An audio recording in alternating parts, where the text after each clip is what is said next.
Buenas tardes. El día de hoy nos encontramos para realizar una entrevista para la materia Familiarización con la profesión y mi equipo se conforma por Martínez Ortiz Esmeidi Selene, Ramírez Cureño María Fernanda, Gutiérrez Contreras Yael Román y Monsalvo Hernández Ana Paola. El día de hoy realizaremos una entrevista a una psicóloga forense. Bien, ¿nos podría dar su nombre y hablarnos acerca de su experiencia laboral? Bueno, me presento. Yo soy Yasmín Cureño, yo soy perito de primero soy psicóloga.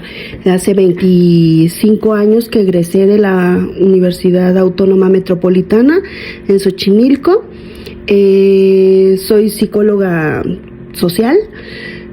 He laborado en varias instituciones, toda mi vida laboral ha sido en el área de servicio público. Primero trabajé en DIF, en una unidad de atención y prevención a la violencia familiar también, en lo que hoy es Ciudad de México, y llevo 16 años trabajando en lo que es la Fiscalía General de la República como perito en psicología forense. Ok, muchas gracias. Ahora vamos a comenzar con las preguntas. ¿Por qué considera usted que la psicología es una ciencia? La psicología es una ciencia. Bueno, tomemos en cuenta que desde un inicio la psicología no era considerada como una ciencia. Incluso la tomaron como charlatanería, ¿no? En su momento. Poco a poco ha ido creciendo en diferentes campos y ha ido ganando terreno. Y considero que es ciencia porque puede repetirse y puede obtener respuestas de una misma respuesta en varias ocasiones. Lo que pudiéramos decir que cumple con los rubros de un método científico. Por eso considero que es una ciencia. No es una ciencia exacta, pero sí considero que es una ciencia. En el ejercicio de su profesión, ¿qué técnicas o métodos de la psicología aplica en su contexto laboral? ¿Qué métodos de la psicología? Bueno, pues se aplica lo que es el método científico. Se hace un planteamiento en el dictamen, o bueno, en la solicitud que me hacen para emitir el dictamen, plasman un planteamiento del problema y ese planteamiento del problema se contesta mediante el método científico. Siguiente, ¿considera que los instrumentos le ayudan a obtener resultados válidos y confiables? Específicamente los instrumentos de psicología, que sería la entrevista, la aplicación de pruebas, la observación clínica, sí pienso que sí me ayudan a tener una información válida. ¿Qué instrumentos utiliza usted como psicóloga forense? Los que te comentaba hace un momento, lo que es la observación clínica, la aplicación de pruebas, la entrevista, es una entrevista psicológica de orientación forense profunda. Esas serían como las más importantes. ¿Nos podría identificar al menos 3 modelos conceptuales de la psicología? 3 modelos conceptuales, pues sería el humanismo, lo que es el psicoanálisis y el conductivismo o el cognoscitivismo. Ok, muchas gracias. Eso sería todo de mi parte y vamos a continuar con mi compañero Román. Muchas gracias. Buenas tardes. Hola, buenas tardes, Román. Mi primera pregunta sería, ¿qué aspectos importantes de la historia de la psicología han contribuido al desarrollo de su profesión? ¿Qué aspectos importantes de la psicología han contribuido? Pues mira, a final de cuentas es esta parte, lo que es la entrevista. A final de cuentas el psicoanálisis se centró mucho en lo que es la entrevista y en lo que es el desarrollo en las primeras etapas de vida.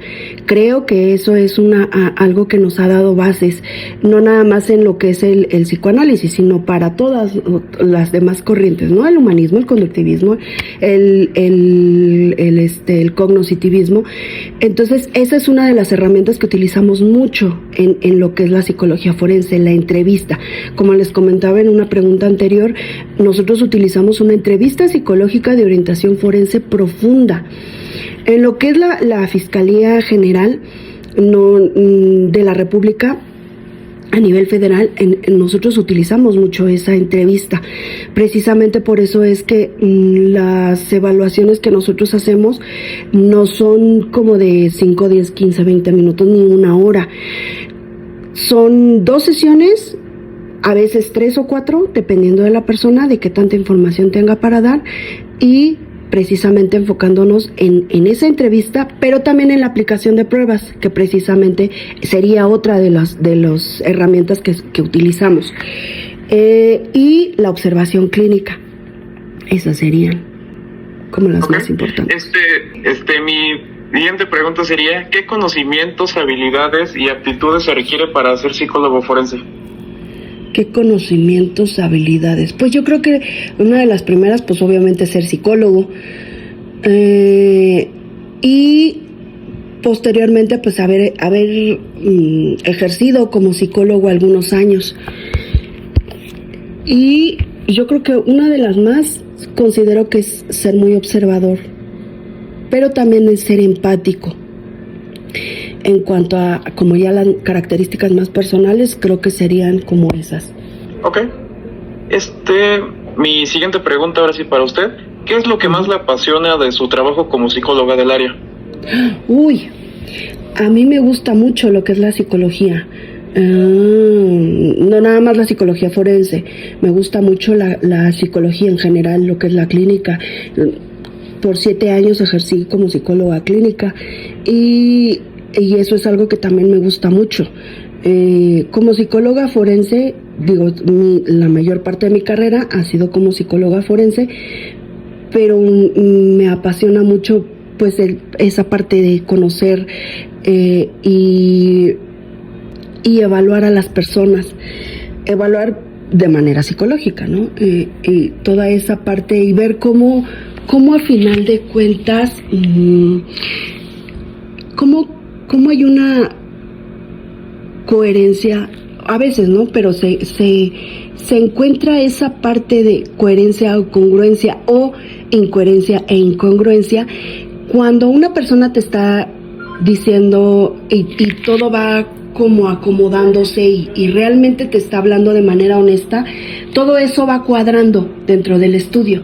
Los resultados de las pruebas, la historia de vida, las documentales. Entonces todo eso es una manera, en la manera en la que cuadra, no de forma forzada, sino en la manera en la que engrana, por así decir, más que cuadrar, la manera en la que se engrana y se van acomodando todas las cosas para poder como en esta misma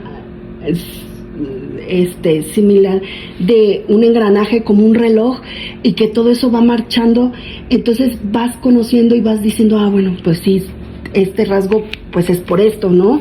Y este rasgo nos da a otro, y que por eso su respuesta es esta, ¿no? Entonces esa parte de la psicología a mí me gusta mucho. Ok, muchísimas gracias. Ahora sí, mi penúltima pregunta sería, ¿cuáles son las principales funciones de un psicólogo en el ámbito laboral? En el ámbito laboral, ¿en mi ámbito laboral? Ok. Sí. Las principales, el objetivo de un psicólogo forense dentro de lo que es el ámbito federal es auxiliar al Ministerio Público y a otras autoridades en las solicitudes que ellos realicen. Y esto es hacer desde evaluaciones. Tenemos diferentes intervenciones, tipos de intervenciones. Hacemos evaluaciones, y evaluaciones de diferentes tipos. Desde evaluar daño psicológico, evaluar tortura, evaluar afectación, evaluamos, en general serían esas 3. Y hacemos lo que sería impresiones psicológicas, que más que nada serían estados psicoemocionales. Y también trabajamos con documentales. Esas serían como a grandes rasgos las intervenciones más importantes que hacemos en la fiscalía. Ok, y como mi última pregunta sería, ¿a qué problemáticas se enfrenta en el desempeño laboral? ¿A qué problemáticas? Uy, pues es que hay muchas problemáticas. Pero, bueno, es que te puedes enfrentar desde que no te dan las documentales en tiempo y eso pues va retrasando tu dictamen para poder entregarlo. Aunque a lo mejor ya tengas la mayor parte del dictamen, no lo puedes entregar si no has consultado las documentales. Por ejemplo, nosotros tenemos que ir a cerezos y ceferezos. A veces nos topamos con que pues la inseguridad de ciertos lugares en los que están ubicados esos centros de rehabilitación. ¿Qué otras cosas? Pues en general eso. Bueno, ahora actualmente pues ya estamos ahorita ya no hay tantos recursos económicos, entonces pues eso también nos limita mucho. De todos modos, aunque no haya el recurso, de todos modos nosotros tenemos que ir a hacer hacer la intervención, aunque sea con nuestro propio recurso. Entonces, pero sí a últimas fechas eso se ha visto más frecuente. Anteriormente con otras administraciones no se veía tanto, pero ahora con esto de lo que es los pocos recursos económicos que hay, pues cada vez es más. Pero a final de cuentas, pues el trabajo se realiza en tiempo, porque nosotros trabajamos por medio de agenda y nosotros proporcionamos fecha, salvo que no recibamos el oficio de acceso o no recibamos por ejemplo, ciertas documentales importantes, pues entonces ahí sí tenemos que reprogramar, pero siempre se busca hacer la intervención. Ok, muchísimas gracias. De mi parte sería todo y seguiría mi compañera Esme. Ok. Hola, muy buenas tardes. Muchas gracias por su tiempo. Primero que nada, mi nombre es Esmeidy Selene Martínez Ortiz. Y pues yo soy la que le va a estar haciendo las siguientes 5 preguntas. Y mi primera pregunta es, ¿cuáles son los retos laborales de un psicólogo forense? ¿De un psicólogo forense? ¿Cuáles serían los retos laborales? Híjole, pues es que yo no considero que sean, retos. Es que no considero que sea como un reto, a mí me gusta mucho mi materia, tanto psicología clínica, social, ahora forense.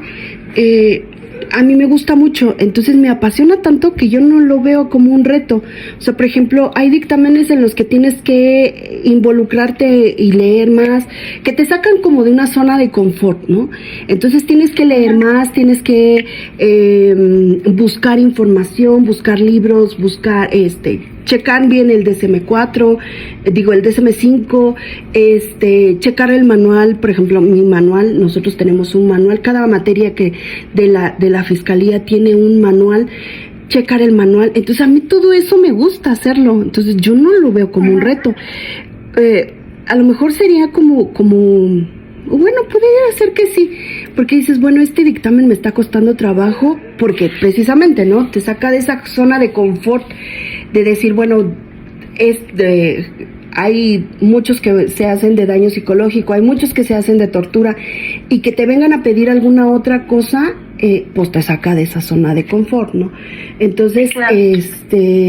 Pues yo creo que a lo mejor ese sería el reto, y buscar, encontrar información, ver qué es realmente lo que encaja con la persona, buscar en libros, buscar en toda la bibliografía que hay.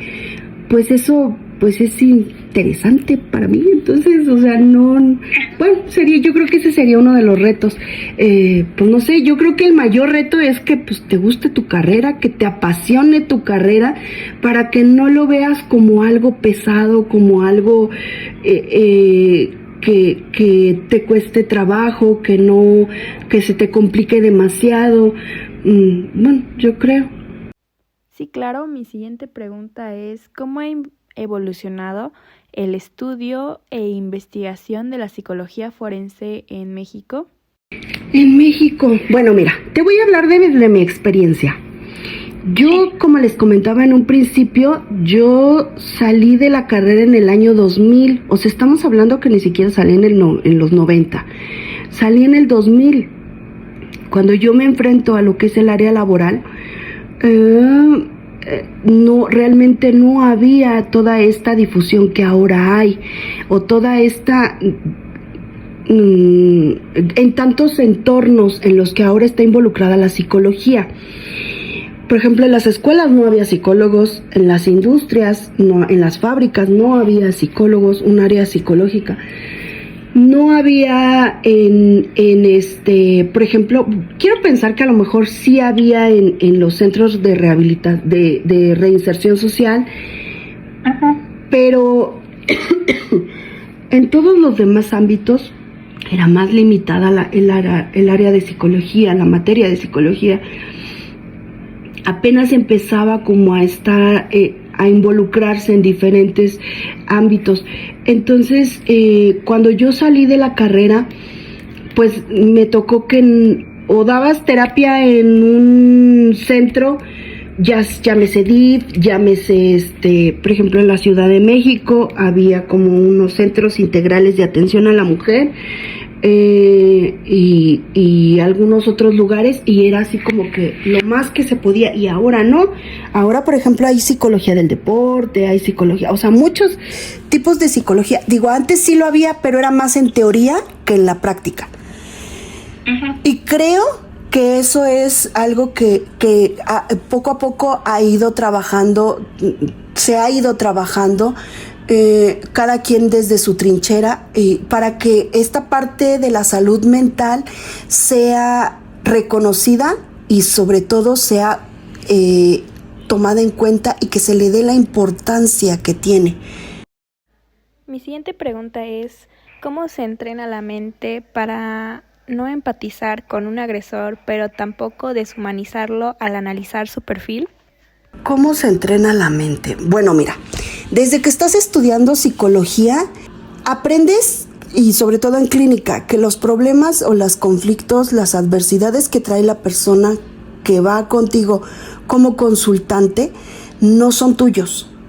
Tienes que dejárselos a esa persona para que esa persona los resuelva y que ella decida qué hacer con todo eso que trae. Desde ahí, desde que estás estudiando, eso es algo que debe de, bueno, o al menos nosotros nos lo dejaron claro casi desde la primera clase que tuvimos. Eso es algo que te debe de quedar bien claro. Nosotros no juzgamos, pero tampoco nos involucramos con la persona como para resolverle.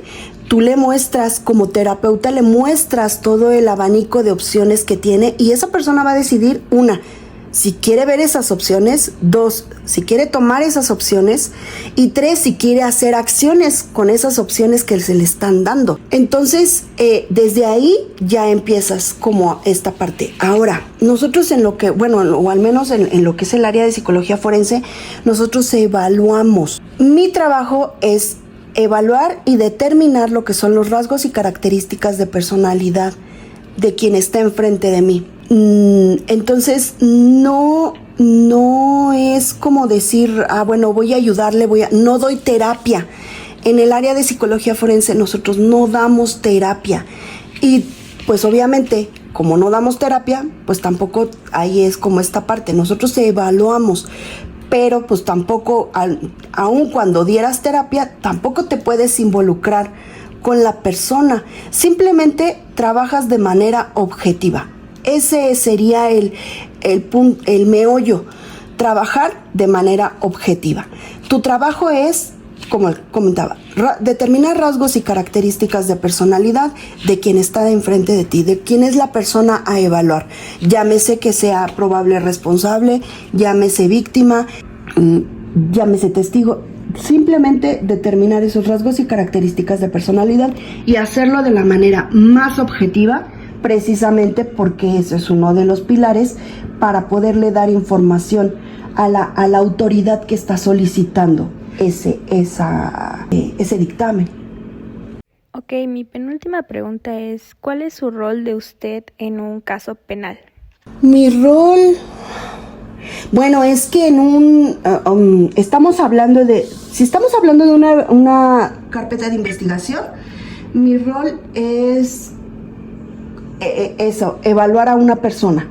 En mayor medida sería eso. Anteriormente podía ser también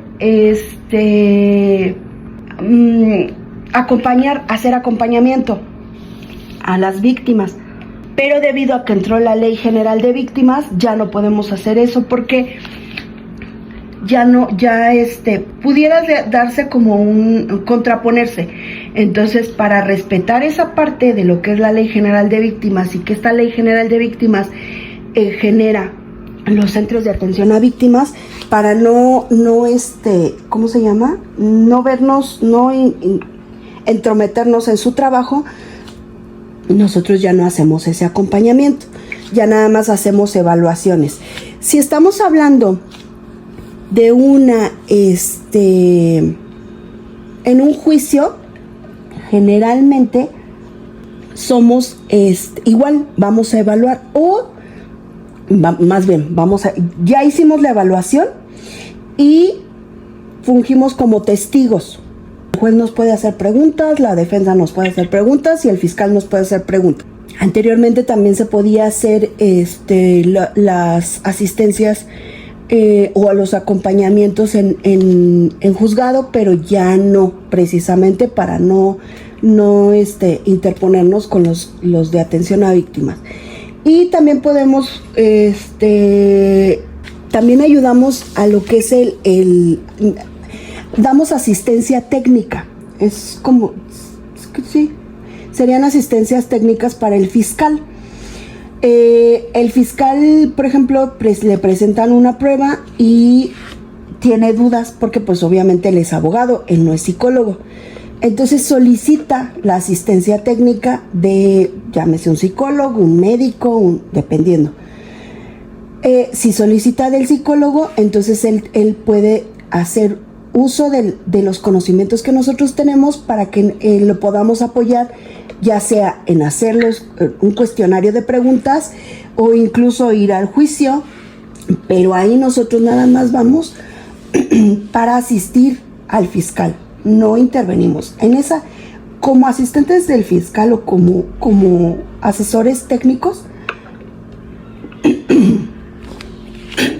Perdón, como asesores técnicos, nosotros no intervenimos en el juicio, asesoramos nada más al fiscal. Estamos en la audiencia, pero nada más asesoramos al fiscal. El fiscal es el que se encarga de hacer las preguntas, de replantear preguntas y todo lo demás. Entonces eso sería como la intervención que tenemos. Ya para terminar, ¿cómo evalúas si alguien está fingiendo o exagerando síntomas? Precisamente como nosotros hacemos una entrevista psicológica de orientación forense profunda, nosotros vamos preguntando en diferentes partes de la entrevista diferentes situaciones. Obviamente nosotros ya tenemos, antes de ir a la evaluación, nosotros ya tenemos un objetivo. A mí ya me hicieron un planteamiento del problema y yo ya sé qué voy a contestar y ya sé qué voy a investigar. Entonces, ya preparé mi batería de pruebas y entonces esa batería de pruebas también está enfocada para contestar ese planteamiento del problema. Durante esa entrevista, nosotros vamos preguntando en diferentes momentos, no sé, por ejemplo, un daño psicológico, ¿no? Generalmente no exacerban tanto su sintomatología, generalmente, pero no es tampoco regla. Por ejemplo, las víctimas de lo que es tortura, precisamente como son, la mayoría de las veces son personas que están privadas de su libertad, ellas a veces, la mayoría de las veces, no el 100%, pero en la mayoría de las veces, ellas sí buscan cómo exacerbar esa sintomatología. Y durante toda la entrevista vamos buscando que haya una coherencia y una congruencia con los síntomas con lo que es la teoría con los síntomas que nos dice toda la teoría que puede presentar una persona que es sobreviviente de tortura y con la sintomatología que está refiriendo esta persona. Ahora bien, también es importante hacer esa coherencia del relato de tortura, en el caso de tortura. Entonces ahí vamos armando esa dinámica y vamos viendo cómo va este engrane que yo les platicaba hace un momento, cómo va encajando o no encaja de plano.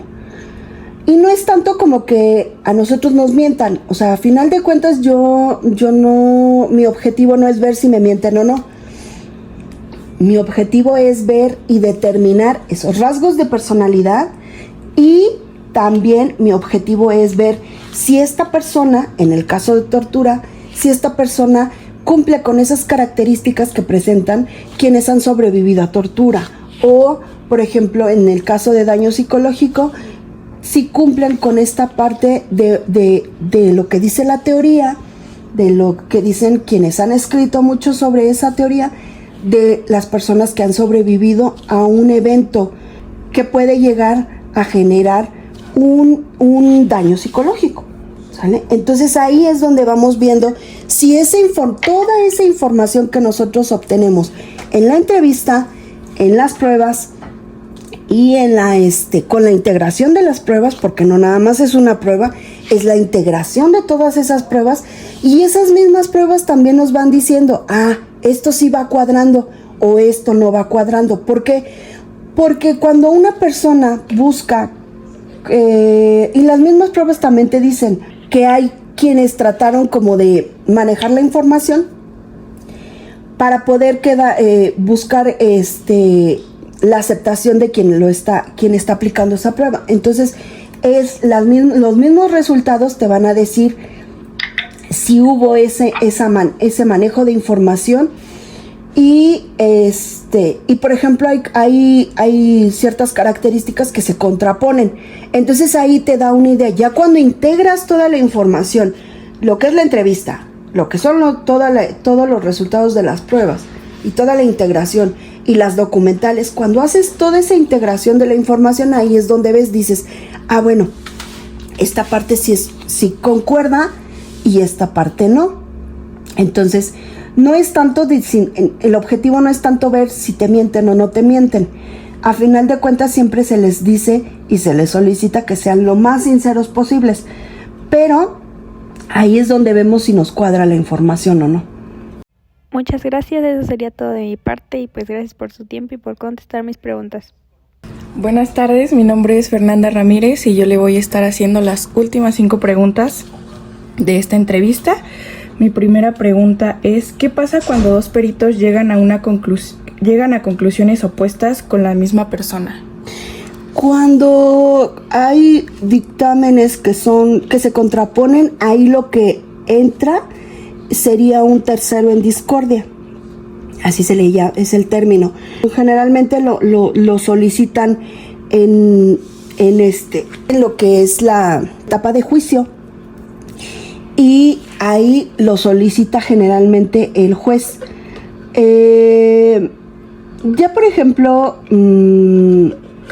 con lo que son los juicios orales, ya casi no solicitan los jueces terceros en discordia. Eso era mucho con el sistema tradicional.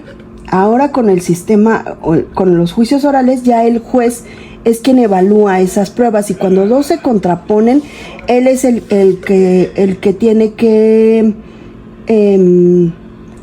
ver qué dictamen le convence más. Si aún así no le convence a ninguno de los dos dictámenes y ya se fue a una audiencia y ya el juez ya nos hizo preguntas en el juicio y aún así no le convence, entonces ahí sí, él también puede solicitar ese tercer dictamen. ¿Y qué peso tiene tu informe en la decisión del juez? Pues precisamente puedes tener un peso importante, porque puede determinar realmente que una persona tiene un daño psicológico, en el dado caso de que tenga un daño psicológico, y ver, actualmente nuestro sistema de justicia es muy garante, en teoría. Es muy garante tanto con todos los participantes del juicio. Actualmente ya a la víctima le dan un rol más activo. Anteriormente se sabía que había un delito, por ejemplo, un delito de secuestro, se sabía que había un delito y ese delito era contra, no sé, un grupo de personas o una persona, pero también era un delito contra la sociedad. Entonces, y muchas veces se dejaba de lado a la víctima. Actualmente eso se ha buscado irlo subsanando y se busca que la víctima tenga un papel más activo dentro del juicio. De hecho, ya pueden estar dentro de las audiencias si así lo desean, aunque a veces no es del todo recomendable dependiendo de los delitos. Y de hecho pueden ellos, si ellos toman la decisión, a mí me ha tocado que algunos se han tenido que retirar por muchas circunstancias, pero pueden estar ellos presentes. Ahora también hay una figura importante y que representa a la víctima, que es su asesor jurídico, que es también por la Ley General de Víctimas. Dentro del Centro de Atención a Víctimas hay un abogado que es su asesor jurídico y él representa a la víctima. Entonces, en ese sentido, pues ahí ya los jueces ya le dan, son más garantes, pero también son garantes con los probables responsables. Entonces, pues ahí puede ser que se confirme que esa persona, esa víctima, presenta un daño psicológico, o que a lo mejor esa persona que está como probable responsable, a lo mejor sí sufrió un evento de tortura, ¿no? Sí lo experimentó. Entonces puede ser muy determinante si sí lo es. ¿Qué parte de tu trabajo te resulta más pesada emocionalmente? A veces no tanto que sea pesado emocionalmente, digo, como les comentaba yo hace un rato, a mí me gusta mucho mi trabajo, es algo que me satisface mucho y es algo que me llena mucho todos los días. Más que ser pesado emocionalmente, a veces es así como el área clínica es desgastante, también el área forense es desgastante. Hay personas que son muy, como ahora lo dicen, ¿no? Son muy orgánicas para la evaluación. El acceso a la información que ellos dan, su postura, no hay tantas resistencias de su parte. Entonces es una evaluación, es una entrevista muy orgánica y muy fluida. Pero hay personas precisamente quienes buscan cómo manejar esta información y presentarse como víctimas porque así les es conveniente. Hay personas que son muy complicado evaluarlas. Hay veces que se cierran completamente, aun cuando en el rapport buscamos establecerlo y decirles que es importante que sean honestas, para que todo fluya, ¿no? Pero sí, aún así, precisamente en esta postura de que ellos necesitan proyectar cierto tipo de información, entonces pues obviamente no se abren, su apertura no es la misma, ¿no? Entonces ahí sí sería más complicado. No es tanto que sea como emocionalmente, pero sí es desgastante, porque incluso hasta fisiológicamente es desgastante. Hay personas que pueden llegar a absorber tu energía completamente, y que hay incluso personas que no se evalúan, como les comentaba yo hace un rato. La evaluación generalmente son 2 sesiones, en una se aplican pruebas y en otra se aplica la entrevista, pero hay personas que tienen tanta información que se tiene que hacer una tercera o incluso hasta una cuarta sesión. Pero hay personas que tienen mucha información, pero hay personas que es muy complicado que realmente proporcionen esa información. ¿Tú cómo evitas la revictimización cuando evalúas a menores de edad o víctimas de violencia sexual? Nuestro sistema de justicia busca precisamente como ya se le da un papel o se visualiza más a la víctima, se busca ahora el no revictimizarla. Esta parte es importante porque a final de cuentas somos como un país en donde estamos aprendiendo precisamente. Todas estas circunstancias tiene poco tiempo, y poco tiempo, digo, no meses, ¿no? Pero pocos años que se ha visualizado. En la Suprema Corte de Justicia tiene un protocolo para lo que son los niños, niñas y adolescentes, y dentro de este protocolo establece que se tiene que las evaluaciones en donde intervenga o en donde se ve involucrado un niño, niña o adolescente tienen que ser videograbadas, precisamente para que si en algún otro momento se necesita de información que estas personitas den, entonces ya esté dentro de esa videograbación. En las intervenciones que nosotros tenemos, cuando se ven involucrados niños, niñas o adolescentes, se solicita que haya un perito presente de audio y video. Y ese perito va a ser el encargado de videograbar la evaluación. Tanto la aplicación de pruebas, pero sobre todo la entrevista. Precisamente buscando que esta personita no esté repitiendo tantas veces y buscando no revictimizarla, ¿no? Entonces, esa es una de las cuestiones importantes que a nivel del sistema judicial se han tomado y que se han implementado. También es cierto que, bueno, pues hay mucho en que trabajar, hay mucho en que mejorar. Sí, es cierto, hay mucho en que mejorar y en que trabajar, pero desde la trinchera de cada uno de nosotros, pues tratamos esa parte, ¿no? Sobre todo de realizar, y lo hablo de manera personal, ¿no? Realizar el trabajo con el mayor respeto posible, con la mayor empatía posible y sobre todo con la apertura de escuchar a esa persona lo que quiere decir y pues obviamente también cumpliendo el objetivo de mi intervención. Recuerdan que a final de cuentas yo tengo que contestar un planteamiento del problema, pero eso no evita que se le trate a la persona con todo el mayor respeto posible, con toda la empatía posible y sobre todo de acuerdo a sus características, ¿no? Sus recursos personales también. Entonces yo creo que el darle esa parte a cada una de las personas, y no nada más a los niños o niñas o adolescentes, sino también a las personas que van como víctimas, también a las personas que son como probables responsables. Entonces cuando hacemos, al hacer el trabajo, yo me he dado cuenta a lo largo de todos estos años que las personas agradecen la intervención, porque a final de cuentas la toman incluso como catártico, ¿no?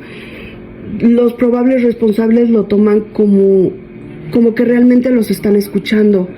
Las víctimas también, a final de cuentas, alguien realmente está dispuesto a escucharlos y dispuesto a tomar en cuenta lo que tienen ellos que decir. ¿Cuál es el error más grave que puede cometer un perito? Pues a lo mejor, no sé, sería como esta parte, como dejar de ver, primero, que eres un servidor público. Bueno, o al menos yo soy servidor público, ¿no? No trabajo para particulares. Entonces, creo que como servidor público es esa parte. Estás para ofrecer un servicio, una. Dos, hacer tu trabajo lo mejor que puedas hacerlo. 3, buscar precisamente que lo que a ti te están solicitando, bueno, en este caso a mí me están solicitando, hacerlo de la manera más objetiva posible, porque eso es lo que va a ayudar a que ese dictamen pues esté lo mejor hecho, ¿no? Desde el checar el planteamiento del problema, desde buscar las pruebas, desde buscar la información, porque a final de cuentas cuando te dan a conocer que están solicitando, que tienes esa solicitud, entonces ya empiezas a ver, me están pidiendo, no sé, una capacidad cognitiva, ¿no? Entonces ya empiezas a buscar, a buscar cuáles son los conceptos, ¿no? Tanto en bibliografía como en los manuales, como en el DSM-5, en todos los lugares donde echas mano de todo. Entonces, yo creo que desde ahí, ese sería como buscar hacer lo mejor posible, tu trabajo de la mejor manera posible. Y creo que el no hacerlo, pues yo creo que ese sería uno de los errores más importantes. Y ya para cerrar, ¿qué consejo le darías a los estudiantes de psicología que se quieren dedicar a la psicología forense? ¿Qué consejo les daría? Que amen su carrera, que les guste hacer lo que hagan, que se involucren mucho en que siempre se cuestionen y se pregunten, que no se queden con la información que nada más se les da, que sean propositivos, que investiguen. Digo, actualmente tienen muchas herramientas de trabajo, muchas herramientas de las que cuales echar mano. Anteriormente, pues no, antes tenías que ir a la biblioteca para buscar un libro, para obtener información, y si no encontrabas en una biblioteca, ibas a otra, y si no ibas a otra, y si no ibas a otra, porque era la manera de acercarte a los libros, era la manera de acercarte a quienes ya han estudiado más sobre el tema. Y ahora no, ahora en la palma de tu mano ya guardas toda una biblioteca y tienes acceso a todo un sinfín de libros y de bibliografía. Entonces yo creo que ese sería como mi mayor consejo. Y no nada más para lo que es la psicología forense, ¿no? Sino para la psicología en general. Que les apasione su carrera, que les apasione su trabajo. Porque a final de cuentas, cuando a ti te gusta hacer algo, cuando a ti te llena hacerlo, entonces ya no es un trabajo, es algo que te genera mucha satisfacción. Y el hecho de que las personas con quienes tú intervienes te dicen gracias porque es la primera vez que me escuchan, gracias porque es la primera vez que me toman en cuenta, muchas cosas que agradecen, esa es la mayor satisfacción, al menos para mí, esa es la mayor satisfacción que me he llevado durante estos 16 años, ¿no? El gracias, el saber que esa persona se fue y se fue lo más tranquila posible y se fue siendo escuchada y se fue tomada en cuenta y se fue mejor probablemente de lo que llegó, o al menos esa es la impresión que a mí me da. Y ese sería el consejo: apasionense de lo que hacen, no hagan las cosas a medias, si inician algo, termínenlo. A final de cuentas, a medias creo que no funciona, al menos para mí. De parte de mis compañeros y mía, le agradecemos muchísimo la oportunidad de que esté aquí, por supuesto a la disposición, el tiempo de responder cada pregunta de la mejor manera. Muchísimas gracias. Gracias a ustedes.